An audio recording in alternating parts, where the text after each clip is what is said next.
Salut tout le monde, ça va? Bienvenue dans un nouveau tutoriel sur la chaîne Art Lucas, et aujourd'hui on va faire Naruto en mode Kurama. C'est l'une de mes transformations préférées et l'une des vidéos les plus faciles à réaliser. Alors viens avec moi, je vais t'apprendre étape par étape comment faire ça. Dessin. On va donc commencer notre tutoriel les amis. Dans la vidéo précédente, c'est-à-dire dans le tutoriel précédent, on a fait un croquis rond pour réaliser Naruto en mode Samine, et maintenant on va utiliser un croquis carré, d'accord? Pour réaliser le dessin d'aujourd'hui, quelle est la méthode? On va tracer une ligne ici, regarde, au centre de notre feuille. Juste pour rappeler les amis, si vous voulez apprendre à dessiner, si vous voulez faire vos dessins sans avoir à chercher des tutoriels sur Internet, il suffit de rejoindre mon cours de dessin et je vais t'apprendre à faire tes meilleurs dessins. Allons-y, à partir de ces deux traits, là, on peut commencer à dessiner Naruto, d'accord? On commence par tracer un trait ici pour couper la ligne en deux. On a fait ce trait. Ce trait ici, les gars, c'est déjà le trait de son visage. On peut aussi ajouter un autre trait ici, regardez. Un peu plus incliné parce qu'ici, on descend déjà son visage. Regardez.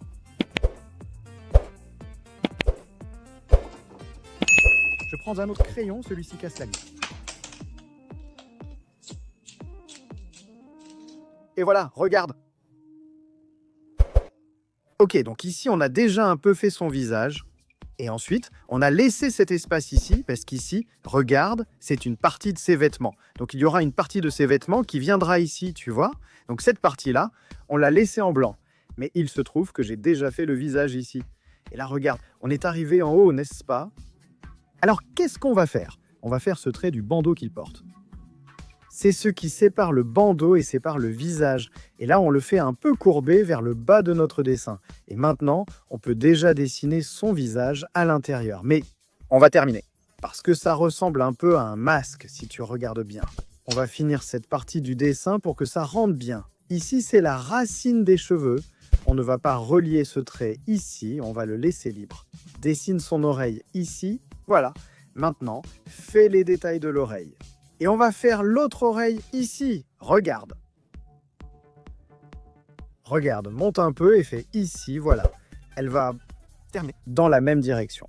Mais comme il a le visage un peu de côté, on va le faire un peu plus vers le bas. D'accord? Ça ne sera pas étrange et gardera la même proportion que l'autre oreille. Maintenant, on passe aux yeux et au reste du dessin. Je commence toujours par le sourcil quand je dessine Naruto, notamment pour les yeux. Donc ici en haut, on va faire l'œil. Descends un peu plus ici. Fais la boule ici pour l'œil. Et ici les gars, on va faire comme une croix. Cette partie est la plus fine et celle-ci on la fait un peu plus épaisse, tu vois? D'accord? Et arrondis un peu plus les bords de l'œil. On a fait ça, maintenant on va faire l'autre œil ici. Et on commence encore par le sourcil avec deux traits et on le remonte. Cet œil-là, les gars, dans ma référence que j'utilise pour faire ce dessin, il est un peu plus petit, mais je vais faire les deux de la même taille. Je ne vais pas en faire un plus grand et l'autre plus petit, d'accord? Je vais les faire à peu près de la même taille. Enfin, du moins j'essaye, hein? Si ça ne va pas, on recommence. Mais je pense que ça ira, regarde. Ils ont presque la même taille. Celui-ci est juste un peu plus pointu. Alors, on laisse aussi celui-ci. Et voilà, regarde. Ce n'était pas difficile, c'était même facile à faire. Maintenant, on va faire sa bouche. Regarde. C'est essentiellement juste un trait ici. Regarde. Juste ce trait ici, le nez juste au-dessus. Et maintenant, on va faire, regarde, 1, 2, 3. On va faire ces petits traits que Naruto a ici, regarde. D'accord? J'ai fait d'un côté, on va faire de l'autre maintenant.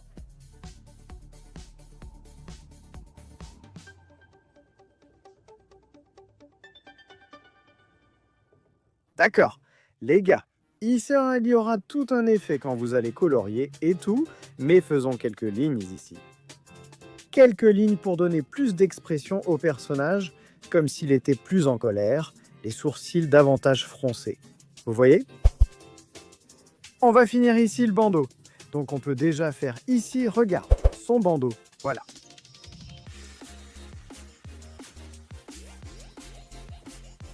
Et si vous faites attention, c'est comme s'il y avait du vent qui soufflait ici, de notre côté gauche vers le côté droit du dessin. Donc on va faire les cheveux dans cette direction parce que le vent fait bouger ses cheveux. Alors, on va déjà faire ces détails pour donner déjà l'impression qu'il y a du vent ici et que ses cheveux sont complètement soufflés sur le côté. Et puis, on va faire comme si le bandeau était aussi en train de se défaire, un peu en train de se coller à son corps. Donc ici, on va faire très peu de la partie des cheveux. On va faire essentiellement juste ça ici, parce que le reste, partout de ce côté.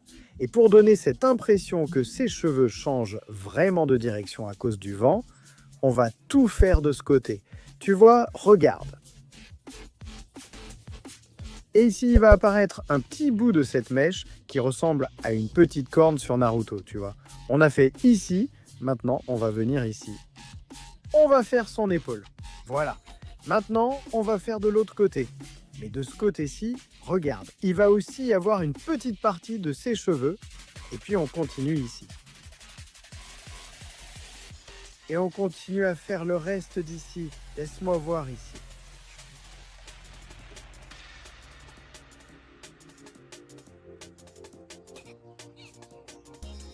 Et le reste de son épaule ici. Les gars, moi je pense que ce dessin c'est essentiellement ça parce que Naruto a moins de traits, moins de linéart dans cette forme-là. Donc ce qu'on va faire ici, c'est que on va faire le contour et ensuite on va colorier. Si vous avez un feutre de contour, genre rouge ou orange, on pourrait séparer le visage, vous contournez le visage en noir et la partie des cheveux en orange. Comme je n'en ai pas, je vais tout colorier, enfin tout contourer en noir quand même.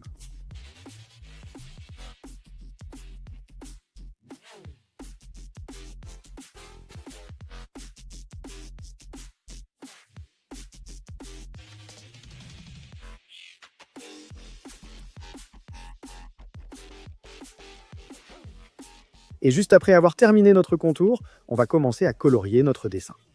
Bon, on va faire une couche de base sur la peau, qui serait un ton tirant vers le sable de chez Faber. Bon, ensuite, j'ai fait un effet un peu jaune sur certaines cils et certaines parties. Ensuite, je suis revenu avec la teinte de base pour faire un genre de dégradé. Puis, j'ai pris un marron un peu plus clair pour faire quelques effets, quelques ombres à certains endroits. Je suis revenu avec la base et j'ai commencé à colorier le cheveu. Bon, ici, on va faire comme ça. Un orange, un jaune foncé et un jaune clair. Et si jamais tu n'as pas, par exemple, 2 tons de jaune, tu utilises le même. Mais tu appuies plus là où tu fais le dégradé avec l'orange. Et ensuite, tu appuies moins là où tu veux que ce soit un peu plus clair. Donc avec ces 3 tons, on a fait la partie supérieure des cheveux. Des yeux et aussi des vêtements ici en bas. Après cela, il suffit de prendre le noir et de remplir le reste, c'est-à-dire cette partie inférieure des vêtements et les petites marques qu'il a sur le visage. Bon, les amis, regardez comment notre tutoriel est devenu. J'espère que vous avez réussi à le faire, j'espère que vous avez aimé cette vidéo. Laissez un like et à notre prochaine vidéo.